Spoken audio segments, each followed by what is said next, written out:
থেকে বিরোধী এবং এই কথিত ষড়যন্ত্র দেশ বিরোধী ষড়যন্ত্রযুক্ত এই আওয়ামী ফ্যাসিস্ট সরকারের তারা এখনো তারা বিভিন্ন জায়গায় সদর বন্ধ করে বেড়াচ্ছে।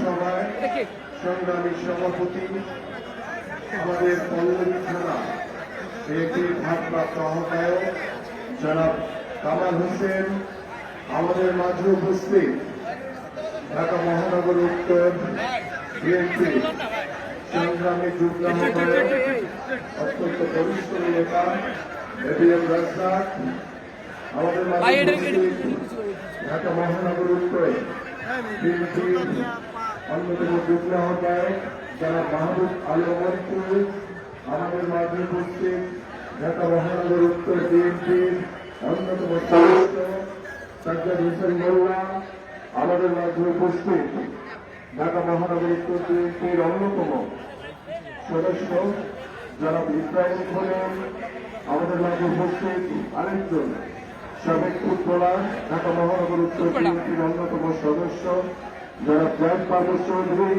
আমাদের মাঝে উপস্থিত ঢাকা মহানগর উত্তর স্বেচ্ছাসেবক দলের সাধারণ সম্পাদক মহাসিন সিদ্দিকী ওয়ানি, আমাদের মাঝে উপস্থিত ঢাকা মহানগর উত্তর তাঁতি দলের সংগ্রামী আহ্বায়ক শামসুন্নাহার আপা, আমাদের মাঝে উপস্থিত ঢাকা মহানগর উত্তর মহিলা দলের সদস্য সচিব অ্যাডভোকেট রুনা লায়লা, যুগ্ম আহ্বায়ক লাইলি বেগম, আমাদের মাঝে উপস্থিত ঢাকা মহানগর উত্তর শ্রমিক দলের যুগ্ম আহ্বায়ক জনাব আনিসুর রহমান, আমাদের মাঝে উপস্থিত ঢাকা মহানগর উত্তর কৃষক দলের সংগ্রামী যুগ্ম আহ্বায়ক বীর মুক্তিযোদ্ধা আব্দুল হক, আমাদের মাঝে উপস্থিত আমাদের প্রয়াত হাসান ভাই সুযোগ্য সন্তান রায়হান হাসান সৌরভ, আমাদের এখানে উপস্থিত রয়েছেন জনতা 6 নম্বর ওয়ার্ডের কাউন্সিলর জনাব মাহফুজ হাসান সুমন, আমাদের মাঝে উপস্থিত ঢাকা মহানগর উত্তর স্বেচ্ছাসেবক দলের সাবেক সভাপতি 5 নম্বর ওয়ার্ডের জনতা কাউন্সিলর জনাব আনোয়ার হোসেন সহ আমাদের এখানে সঞ্চালনা যারা দায়িত্ব পালন করছেন আমাদের আনিসুর ভাই এবং আমাদের মকসুদুর রহমান আবির সহ এখানে আমাদের পল্লবী থানা বিএনপি ওয়ার্ড বিএনপি, আমাদের মহিলা দল, আমাদের কৃষক দল, শ্রমিক দল ও আমাদের মাঝে উপস্থিত রয়েছেন আমাদের রূপনগর থানা বিএনপির সংগ্রামী আহ্বায়ক আমার অত্যন্ত শ্রদ্ধাভাজন আঙ্কেল জনাব জহুরুল হক সহ আমাদের পল্লবী থানা বিএনপি, আমাদের পল্লবী থানা যুব দল, পল্লবী থানা স্বেচ্ছাসেবক দল, ছাত্র দল, শ্রমিক দল, মহিলা দল, জাসাস, তাঁতি দল, কৃষক দল এবং আমাদের রূপনগরের যুব দলের দায়িত্বরত তারা উপস্থিত রয়েছেন, আমাদের স্বেচ্ছাসেবক দলে রয়েছেন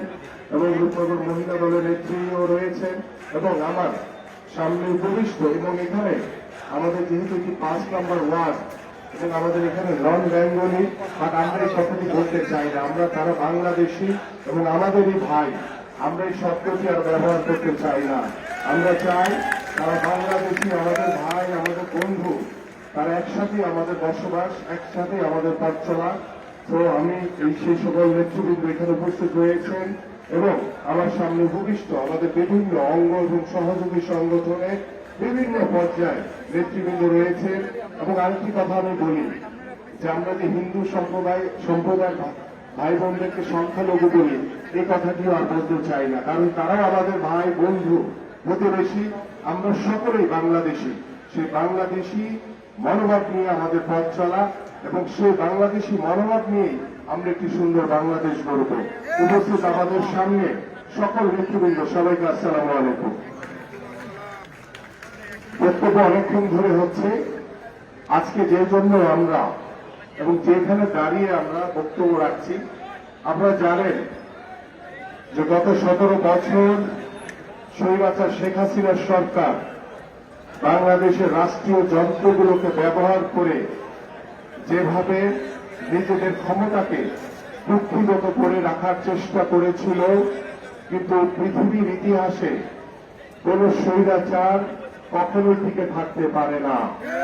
স্বৈরাচারের পতন হবেই। এবং গত 17 বছর ধরে আমাদের দেশের ভারপ্রাপ্ত চেয়ারম্যান জনাব তারেক রহমানের নেতৃত্বে নির্দেশনায় বাংলাদেশ জাতীয়তাবাদী দলের সকল পর্যায়ের নেতৃবৃন্দ ঐক্যবদ্ধ হয়ে সুসংগঠিত হয়ে এদেশের সাধারণ মানুষকে নিয়ে এই স্বৈরাচার পতনের জন্য আন্দোলন করেছে, সংগ্রাম করেছে এবং অনেকভাবে নির্যাতিত হয়ে, অনেকভাবে মামলা হামলায় জুলুমে নির্যাতনে নিপীড়িত হয়েও এই আন্দোলনকে সফল করার জন্য গত জুলাই আগস্টে ছাত্র এবং এদেশের জনগণের যে গণঅভ্যুত্থান হয়েছে, সেই গণঅভ্যুত্থানে আপনারা সকলেই রাজপথে অংশগ্রহণ করেছিলেন প্রিয় নেতৃবৃন্দ, এবং সেই অংশগ্রহণের মাধ্যমে বাংলাদেশ আজকে স্বৈরাচার মুক্ত হয়েছে, বাংলাদেশ স্বাধীন হয়েছে। সেই স্বৈরাচার মুক্ত বাংলাদেশে আজকে আমরা স্বাধীনভাবে কথা বলতে পারছি, স্বাধীনভাবে আমরা আমাদের মতামত প্রকাশ করতে পারছি। এবং এই স্বাধীনভাবে মতামত প্রকাশ করতে গিয়ে বিগত সময়ে আপনাদের অনেককেই, সাংবাদিক ভাইদেরকে বলেন, মসজিদের ইমামদের বলেন, যে কোনো ধর্মীয় জায়গাতে বলেন, কোন জায়গায় আপনারা স্বাধীনভাবে আপনাদের মতামত দিতে পারতেন না। মতামত দিলেই আপনাদের বিরুদ্ধে মামলা হয়েছে, নির্যাতন হয়েছে, আপনাদেরকে অ্যারেস্ট করে নিয়ে গেছে। এই যে মসজিদের যারা হুজুর ইমাম সাহেব, তাদেরকে একটি চিরকুট ধরিয়ে দিত যে কি দোয়া পড়বে কি পড়বে না, এবং এই দোয়া যদি ভুল ক্রমে করে ফেলছে তাহলে তার চাকরি তো গেছেই, পাশাপাশি তাকে অ্যারেস্টও করা হয়েছে। এটা আমি দৃঢ়ভাবে বলতে চাই, ভবিষ্যতে আর কখনোই এমনকি হবে না ইনশাআল্লাহ। কারণ আমরা আর কোন স্বৈরাচারের জন্ম হতে দেব না ইনশাআল্লাহ।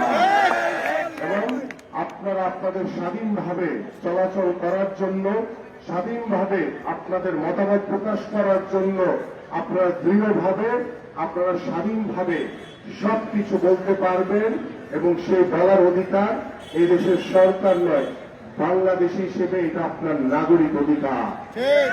এবং এখানে আজকে যে 5 নম্বর ওয়ার্ডে দাঁড়িয়ে আমি কথা বলছি, আমি একটু আগে বললাম যে আমাদের এখানে অনেক, প্রায় দীর্ঘ স্বাধীনতার পরবর্তী পর থেকে এখানে আমাদের অনেক নন বেঙ্গলি ভাইরা বসবাস করেন, বোনরা বসবাস করেন।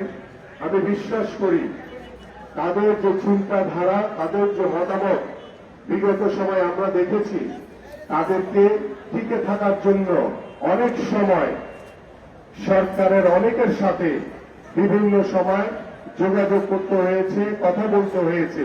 কিন্তু আমি বিশ্বাস করি তারা বাংলাদেশ জাতীয়তাবাদী আদর্শে বিশ্বাসী, তারা আমাদের ভাই, আমাদের বন্ধু, এবং তারা বিএনপির প্রতিনিধিত্ব করে। কারণ আপনারা জানেন 1991 সালে যখন নির্বাচন হয়েছিল এবং আমাদের ব্যারিস্টার রফিকুল ইসলাম সাহেব যখন এইখান থেকে নির্বাচিত হয়েছিলেন, তখন আমরা দেখেছি যে এই নন বেঙ্গলি ভাইদের জন্য তিনি একা লড়াই করেছেন। লড়াই করে তাদেরকে এখানে স্থায়ীভাবে বসবাসের জন্য যা যা করণীয় আছে সব ধরনের ব্যবস্থা করেছেন। এবং আমি বিশ্বাস করি গত 17 বছর স্বৈরাচারের প্রভাবে হয়তোবা 2-1 লাইন বিচ্যুতি হয়েছে, আর তারা দৃঢ়ভাবে, আমি বিশ্বাস করি যে তারা আমাদেরই ভাই, আমাদেরই লোক, আমাদেরই বন্ধু। তাই তাদের বিষয় এবং আমরা যারা রয়েছি এখানে, আমরা সকলেই ঐক্যবদ্ধভাবে কিন্তু একটি সুন্দর সমাজ গড়তে চাই। সেই সমাজ গড়ার লক্ষ্য নিয়ে আমাদের সকলকে কাঁধে কাঁধ মিলিয়ে কাজ করতে হবে। প্রিয় বন্ধুগণ, আজকে যে মাদকের যে একটি আখড়া, এবং এখানে আমি দৃঢ়ভাবে বলতে চাই যে এখানে যারা বসবাস করেন, আমাদের গোয়েন্দা রিপোর্ট অনুযায়ী আমাদের কাছে যে তথ্যপাত্র রয়েছে, আমাদের এখানে কিন্তু অনেক মাদকের আখড়া রয়েছে। এবং আমি খুব দৃঢ়ভাবে বলতে চাই, এবং আমি ইতিমধ্যে বিভিন্ন লেভেলে কথা বলেছি, কারণ আমরা একটি মাদক মুক্ত বাংলাদেশ গড়তে চাই, মাদক মুক্ত কৃষক সমাজ গড়তে চাই। এই জন্য এইখানে যারা আমি আপনাদের সকল যারা এখানে উপস্থিত রয়েছেন আমি আপনাদের সকলের কাছে সহযোগিতা চাই। কারণ এইখানে যেখানে বস্তি এলাকা বা বিভিন্ন জায়গায় যে মাদকের আখড়া রয়েছে এই জায়গাতে আমরা জিরো টলারেন্স দেখাবো। যে মাদকের সাথে জড়িত তাকে ধর্মীয় সাথে সাথে আইনের হাতে তুলে দিবেন। যদি আপনারা না পারেন আমাকে বলবেন, আমি নিজে এসে দায়িত্ব নিয়ে সেই কাজটি করবো ইনশাআল্লাহ। এবং আমাদের প্রশাসনের ভাইরা যারা রয়েছেন, পুলিশ বাহিনী রয়েছেন, আমাদের সেনাবাহিনীর ভাইরা রয়েছেন, আমাদের আনসার ভাইরা রয়েছেন, সকলে আমাদের ঐক্যবদ্ধভাবে আমাদের এই মাদককে নির্মূল করতে হবে। আমাদের ভবিষ্যৎ প্রজন্মকে, বর্তমান প্রজন্মকে যদি একটি সমাজ, সুন্দর সমাজ, একটি সুন্দর বাংলাদেশ উপহার দিতে চাই তাহলে মাদক নির্মূল করতে হবে। এবং এই কারণে আমি বারবার বলেছি আপনাদের কাছে যে ক্রীড়াঙ্গন, খেলাধুলা হবে এই মাদক মুক্ত বাংলাদেশ গড়ার জন্য অন্যতম একটি মাধ্যম। এই জন্য আপনারা বিভিন্ন পাড়া মহল্লায়, বিভিন্ন জায়গায় যেখানে ছোট ছোট মাঠ রয়েছে, আপনাদের যারা পরিবারের সদস্য রয়েছে, ছোট ছোট বাচ্চারা রয়েছে, যুব সমাজ রয়েছে, সকলেই আপনারা চেষ্টা করবেন সেই মাঠগুলোতে আপনাদের সন্তানদেরকে খেলাধুলার ব্যবস্থা করে দিতে। খেলাধুলার ভিতরে যদি আপনার সন্তানরা থাকে, আপনার যুব সমাজ থাকে, তাহলে তারা শারীরিকভাবেও একটি সুস্থ জাতি আমরা উপহার দিতে পারবো। কারণ সুস্থ জাতি যদি না হয় তাহলে একটি সুস্থ সুন্দর বাংলাদেশ আমরা কখনোই করতে পারবো না। আমি কি আপনাদেরকে বোঝাতে পেরেছি?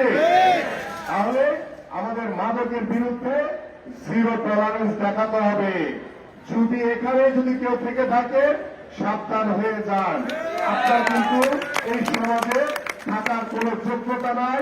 আপনি এই সমাজ থেকে বিচ্যুতি হয়ে যাবেন। আপনার ঘর হবে সেই জেলখানা, এর বাইরে যাওয়ার কোন সুযোগ আপনার কিন্তু নাই। আরেকটি কথা বলতে চাই, গত 17 বছর ধরে স্বৈরাচার শেখ হাসিনার সরকার যেভাবে বাংলাদেশের মানুষের উপরে জুলুম, নির্যাতন, নিপীড়ন চালিয়েছে এবং তারা দেশের উন্নয়নের নামে শুধু নিজেদের পকেটের উন্নয়ন করেছে, বাংলাদেশের মানুষের কিন্তু কোনো উন্নয়ন করে নাই। কিন্তু বিএনপির ভারপ্রাপ্ত চেয়ারম্যান জনাব তারেক রহমান ইতিমধ্যে বাংলাদেশের প্রত্যেকটি অঞ্চলে তার যে বক্তব্যের মাধ্যমে তিনি আপনাদের কাছে সবচেয়ে জনপ্রিয় নেতা হয়ে উঠেছেন এবং তার যে জনপ্রিয়তা সেটা বাংলাদেশের প্রতিটি আনাচে কানাচে ছড়িয়ে পড়েছে। কারণ তিনি বারবার বলেছেন যে বিএনপি জনগণের উপরে নির্ভরশীল, জনগণকে সাথে নিয়ে ভবিষ্যৎ সুন্দর একটি বাংলাদেশ গড়তে চান।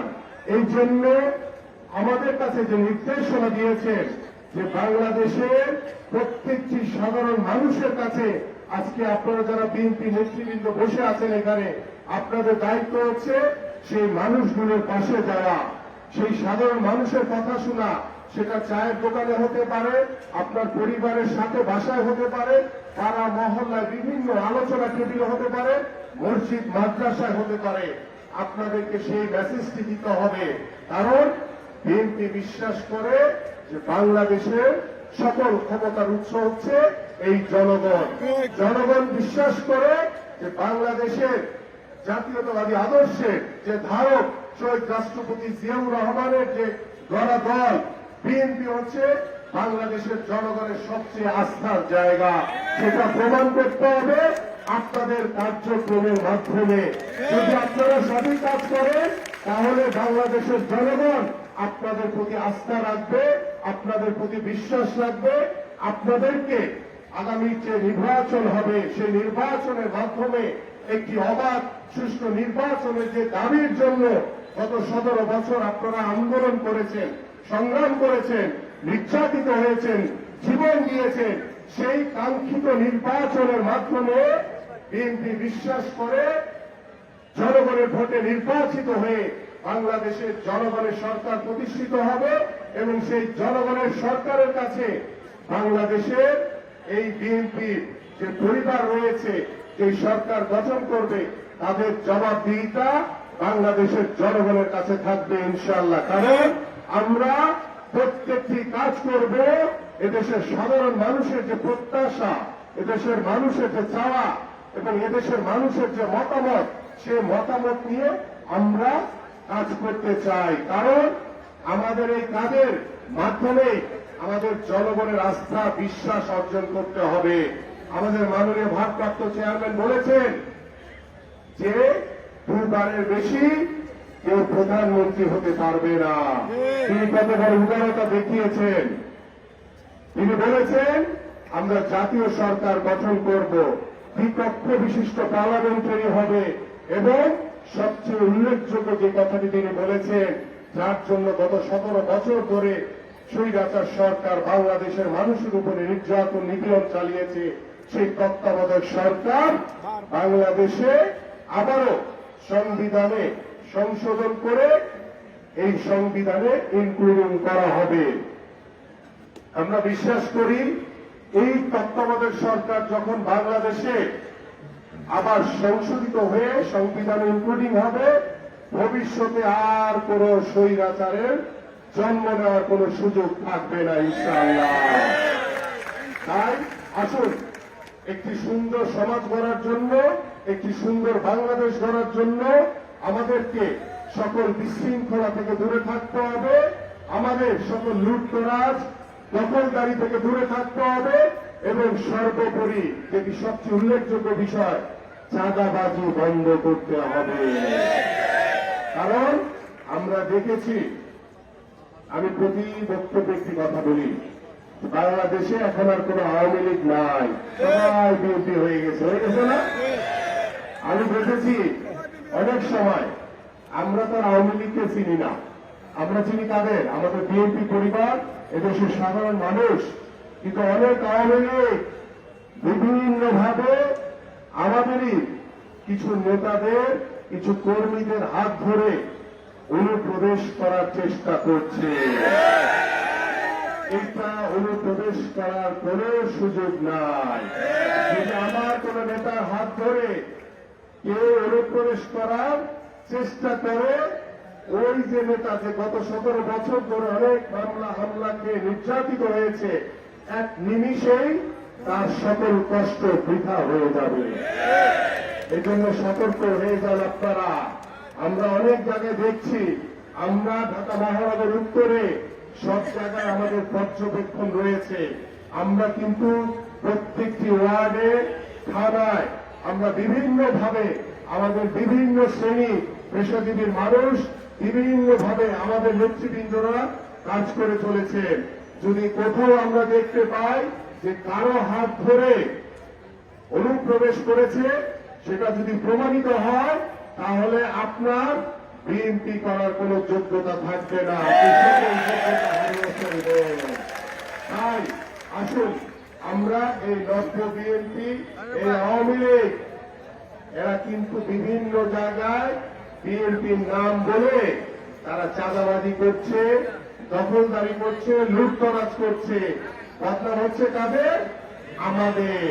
এই জন্য সতর্ক থাকতে হবে প্রিয় নেতৃবৃন্দ। যদি আপনারা সতর্ক থাকেন, আওয়ামী লীগ এই যে সন্ত্রাসী, এই স্বৈরাচারের স্থান বাংলাদেশের মাটিতে হবে না ইনশাআল্লাহ। এবং আমি এই অন্তর্বর্তীকালীন সরকারের কাছে আহ্বান করব যে গত জুলাই আগস্টে এবং গত 17 বছর ধরে এই আওয়ামী সন্ত্রাসী, এই ফ্যাসিস্ট সরকার দ্বারা আমাদের বহু ভাইদেরকে গুম করা হয়েছে, হত্যা করা হয়েছে, অনেকে বন্ধুত্ব বরণ করে অসহায় জীবনযাপন করছে। এবং এই গত জুলাই আগস্টে আমাদের ছাত্র ভাইদেরকে যেভাবে গুলি করে হত্যা করা হয়েছে, আমাদের নেতা কর্মীদেরকে যেভাবে গুলি করে হত্যা করা হয়েছে, এদেশের সাধারণ মানুষকে যেভাবে গুলি করে হত্যা করা হয়েছে, সেই রক্তের দাগ কিন্তু এখন পর্যন্ত শুকায়নি প্রিয় নেতৃবৃন্দ। তাই এই অন্তর্বর্তীকালীন সরকারের কাছে আহ্বান করব যে এখনো বিভিন্ন রাষ্ট্রীয় প্রতিষ্ঠানে, বিভিন্ন জায়গায় আমরা দেখতে পাচ্ছি সেই স্বৈরাচার আওয়ামী প্রেতাত্মারা এখনো বিভিন্ন জায়গায় বসে আছে। দ্রুত তাদেরকে অপসারণ করেন এবং দ্রুত সবার ভিতরে স্বৈরাচার শেখ হাসিনা সহ সকল অবৈধ মন্ত্রী এমপি এবং যারা স্বৈরাচারের আজ্ঞাবহ ছিল তাদেরকে আইনের আওতায় এনে বিচার করে, না হলে বাংলাদেশের মানুষ আপনাদেরকেও কিন্তু ক্ষমা করবে না। কারণ এদেশের সাধারণ মানুষ এই অন্তর্বর্তীকালীন সরকারকে সমর্থন দিয়েছে। বাংলাদেশ জাতীয়তাবাদী দল বিএনপি এই অন্তর্বর্তীকালীন সরকারকে সমর্থন দিয়েছে। আমরা চাই একটি ঐক্যবদ্ধভাবে একটি সুন্দর সমাজ, সুন্দর বাংলাদেশ গড়ার লক্ষ্য নিয়ে আমরা প্রত্যেকটি কাজ করব। সেই কাজের জন্য আমরা এদেশের সাধারণ মানুষের কাছে যাব। সাধারণ মানুষ কি চায়, সাধারণ মানুষের কথা শুনব এবং তাদের মতামত নিয়ে আগামী বাংলাদেশ আমরা করতে চাই। যে বাংলাদেশ হবে এদেশের সাধারণ মানুষের বাংলাদেশ, এদেশের গণতান্ত্রিক আমি বাংলাদেশের যারা বসবাস করছেন তাদের বাংলাদেশ হবে। এবং আমরা চাই বিএনপির ভারপ্রাপ্ত চেয়ারম্যান যারা তারেক রহমানের নেতৃত্বে আমরা একটি গণতান্ত্রিক আমি বাংলাদেশ, এদেশের সাধারণ মানুষের বাংলাদেশ, একটি সুন্দর সমাজ গড়ার বাংলাদেশ, একটি স্বাধীন সার্বভৌমত্ব বাংলাদেশ আমরা গড়ে তুলতে পারবো ইনশাআল্লাহ। প্রিয় নেতৃবৃন্দ, আমরা দেখছি যে দ্রব্য মূল্যের যে ঊর্ধ্বগতি, এটির জন্য গত 17 বছর ধরে আওয়ামী সন্ত্রাসীরা, ফ্যাসিস্ট সরকার, তারা সব সময় সিন্ডিকেট করে দ্রব্য মূল্যের দাম বাড়িয়ে দিচ্ছে না? এখন পর্যন্ত কিন্তু সেই সিন্ডিকেট বহাল রয়েছে। তাই আপনাদেরকে সতর্ক করছি, এই সিন্ডিকেটের সাথে যারা জড়িত আছে এই সিন্ডিকেট গুলো ভাঙতে হবে, ভেঙে দ্রব্যমূল্য সাধারণ মানুষের ক্রয় ক্ষমতার আওতায় নিয়ে আসতে হবে। এবং আমাদের যে বাক স্বাধীনতা, এই যে সাংবাদিক ভাইরাও আগে তাদেরকে চিরকুট ধরায় দিত যে কি বক্তব্য দিতে পেশ করবে, টিভি পর্দায় কি বক্তব্য লিখবে সেটাও নির্ধারণ করে দিত। কিন্তু এখন আর আপনাদের ভয় পাওয়ার কোনো কারণ নাই। আপনারা নির্বিঘ্নে লিখবেন, সত্য কথা লিখবেন, সত্য কথা বলবেন, আপনাদের নামে আর কোনো মামলা হামলা হবে না ইনশাআল্লাহ। এবং পাশাপাশি আমাদের বিচার বিভাগে গত 17 বছর দেখেছি, আগে বিচার বিভাগের কাছে আমাদেরকে যখন অ্যারেস্ট করেছে কয়দিনের রিমান্ড দিবে, আগে চিরকুট পাঠাই দিত জজের কাছে। সেই অনুযায়ী আমাদের রিমান্ড হইত 10 দিন, 12 দিন, 13 দিন পর্যন্ত হয়েছে একটানা রিমান্ড আমাদের। সেখানে গত 17 বছর ধরে এই আওয়ামী সন্ত্রাসীরা, এই ফ্যাসিস্ট সরকার শুধু মিথ্যা বানোয়াট মামলাই দিয়েছে, কোন মামলার সত্যতা কিন্তু প্রমাণিত হয় নাই এখন পর্যন্ত। এবং আপনারা দেখেছেন যে আমাদের মাননীয় ভারপ্রাপ্ত চেয়ারম্যান জনাব তারেক রহমানের নামে যে মিথ্যা মামলা হয়েছে, আমাদের প্রিয় নেত্রী দেশনেত্রী বেগম খালেদা জিয়ার নামে যে মিথ্যা মামলা হয়েছে, এদেশের প্রত্যেকটি বিএনপি পরিবারের যে নেতাকর্মী রয়েছে তাদের নামে যে মিথ্যা মামলা হয়েছে, প্রত্যেকটি বানোয়াট এবং মিথ্যা। কোনটার সাথেই বাংলাদেশ জাতীয়তাবাদী দলের কোন নেতাকর্মী জড়িত ছিল না। এবং আজকে দেখেন 5ই আগস্টের পরে যখন বিচার বিভাগের স্বাধীনতা আসছে, যখন বিচার বিভাগ স্বাধীনভাবে কাজ করতে পারছে, তখন কিন্তু প্রত্যেকটি মামলা মিথ্যা সেটি প্রমাণিত হয়েছে। এবং প্রত্যেকটি মিথ্যা মামলায় ন্যায্যভাবে আমাদের প্রিয় নেত্রী দেশনেত্রী খালেদা জিয়া মুক্ত হয়েছে। আমাদের বিএনপির ভারপ্রাপ্ত চেয়ারম্যান তারেক রহমান মিথ্যা মামলা থেকে খালাস পেয়েছে। এবং আমাদের বিএনপি পরিবারে জাতীয়তাবাদী আদর্শের সকল নেতৃবৃন্দকে আইনগতভাবে খালাস করে দেওয়া হচ্ছে। কারণ কোন মিথ্যা মামলা কোনদিন সত্য হতে পারে না। তাই আসুন, আমরা চাই একটি সুন্দর সমাজ গড়তে, একটি সুন্দর বাংলাদেশ গড়তে।